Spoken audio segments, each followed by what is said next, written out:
یەکەم لەو دەرس و پەندانەی کە ئێمە لە کۆچ فێری دەبین و وەری دەگرین بریتیە لەوە کە فێر دەبین ئیسلام پێویستی بە قوربانیدانە، پێویستی بە هەوڵ و تێکۆشانی موسڵمانانە.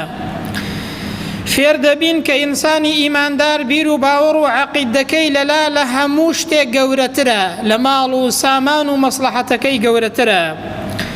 فێر دەبین کە ئینسانی موسڵمان دەبێت لە پێناوی مەبدە و بیر و باوەڕەکەی خۆی دابژێت. تەماشاکەن پێغەمبەر صلی الله علیه وسلم بۆچی لە مەککە نامێنێتەوە و دەچێت بەرەو مەدینە؟ بۆچی دەیەوێت بچێت لە مەدینە کۆمەڵگایەکی موسڵمان و دەوڵەتێکی ئیسلامی دروستکات کە بە پێی شەریعەت موسڵمانان ژیانیان بەڕێوە بچێت؟ بۆیە لە کاتی کۆچدا پێغەمبەر صلی الله علیه وسلم لا دەکاتەوە بەلای مەککەدا و دەفەرمێت وەڵڵاهی ئەی مەککە ئەتۆ چاکترین ئەرزی خوای پەروەردگاری لەلای من و خۆشەویستترین ئەرزی خوای پەروەردگاری لەلای من، ئەگەر قەومەکەم ناچاریان نەکرد بام دەریان نەکرد بام بەڕاستی ئەتۆم بەجێ نەدەهێشتی. ئەوە پێمان دەڵێ کە پێغەمبەر صلی الله علیه وسلم و هەموو ئینسانێک وڵات و مەملەکەت و شوێنی خۆی لەلا خۆشەویستە، بەڵام پێغەمبەر لە پێناوی ئیسلامدا، لە پێناوی خوای پەروەردگاردا، لە پێناوی بیر و باوەڕەکەیدا، لە پێناوی ئەو دینەدا کە لە مەککە بۆی ناگونجێت وەکو پێویست دەوڵەت دروستکا و حکمە شەرعیەکان بەڕێوە بەرێت، دەچێت بەرەو مەدینە لەگەڵ هاوڵانی داڕەزا و ڕەحمەتی خوای پەروەردگاریان لەسەر بێت. بۆیە موسڵمانانیش زۆر ئەزیەت و ئازار دەدران لە کاتی کۆچدا، بەڵام هەمویان مەدینە و شاری پێغەمبەر و لای پێغەمبەریان هەڵدەبژار، وازیان لە هەموو مەسلەحەتێکی دنیا دەهێنا. ئەوە پێمان دەڵێت بەڕاستی ئیسلامیش پێویستی بە هەوڵ و کۆششی موسڵمانانە، پێویستی بە سەرخستنی موسڵمانانە و پێویستی بە قوربانیدانی ئینسانی ئیماندارە وەکو پێغەمبەر صلی الله علیه وسلم لەگەڵ هاوڵاندا قوربانیان داوەتا وەکو ئەو دینیان سەرخستووە. ئومو سەلەمە بۆمان دەگێڕێتەوە دەفەرمێ هاوسەرەکەم ئەبوو سەلەمە کاتێک کە ویستی کۆچ کات حۆشترێکمان هەبوو، حۆشترەکەی بۆ هێنام، ئەمنی سوار کرد لەسەر حۆشترەکەم و پێشم کەوت بۆ ئەوەی بچین بۆ مەدینە و کۆچکین بۆ لای پێغەمبەری خوا صلی الله علیه وسلم.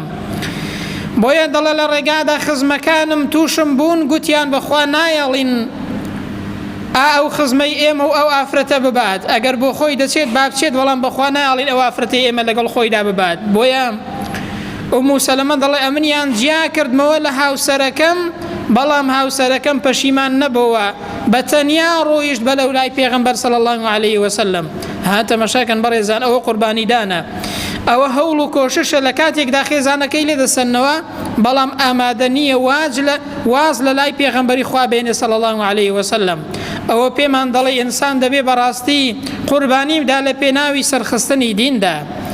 ئەنجا سوهەیبی ڕۆمی لە کاتێکدا کە کۆچی دەکرد بۆ مەدینە کافرەکان ڕێیان پێگرت، بەڵام وازی لە ماڵ و سامانەکەی هێنا، گوتی ماڵ و سامانەکەم هەموو بۆ ئێوە بێ لە مەککە، تەنها ئەوە بێ کە ڕێگەم بدەن کۆچکەم بۆ لای پێغەمبەری خوا صلی الله علیه وسلم. ئەوە قوربانیدانە لە پێناوی دیندا برام. ئەوان ماڵەکەیان دەدا بۆ ئەوەی ئیمانەکەیان سەلامەت بێت. بە ئێمەش ئەوڕۆ پرسیار لە خۆمان بکەین و خۆمان حیساب بکەین لەکوێی ئەو بابەتەداین.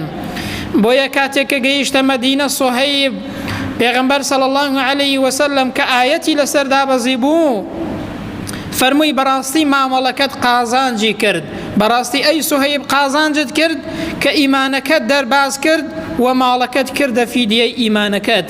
ئەوە پێمان دەڵێ بەڕاستی لە کۆچدا وەکو چۆن پێغەمبەر و هاوڵان صلی الله علیه وسلم هەوڵیاندا و هەروەها قوربانیاندا لە پێناوی سەرخستنی ئەو دینە، بەڕاستی ئێمەش دەبێ خۆمان حیسێب بکەین، دەبێ ماندووبی، دەبێ قوربانی بدەین لە پێناوی سەرخستنی دیندا برام.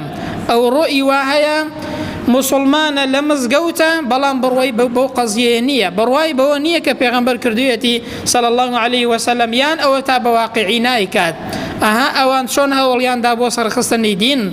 ئەوە یەکێکە لە دەرس و پەندەکانی کۆچی پێغەمبەر صلی الله علیه وسلم.